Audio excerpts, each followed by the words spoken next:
Адалдық дүкеніміз дегеніміз сатушысы жоқ дүкен екен, иә. Бұл жерде әркім өзінің қалаған затын алып, ақшасын төлеп кетуді үйретуіміз керек, иә. Ақшасын төлемей кеткеніміз дұрыс па, дұрыс емес па? Дұрыс емес, иә. Сол үшін бәріңіздің қолдарыңызда ақша бар, иә. Өздеріңіздің қалағандарыңызды аласыздар. Мына неге ұрамыз? Сосын ақшаны қайда саламыз, балалар? Кассаға салып кетеміз, иә.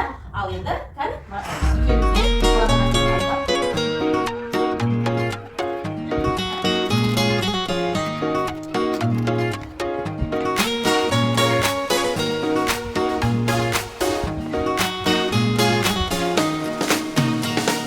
Babasının saltasörün saqtаған, anasının әппақ sütін ақтаған.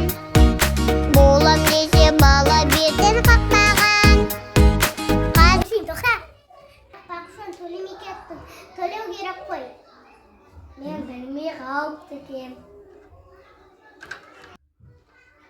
Сен дұрыс айтады екенсің, мен бақ төлеп берейін.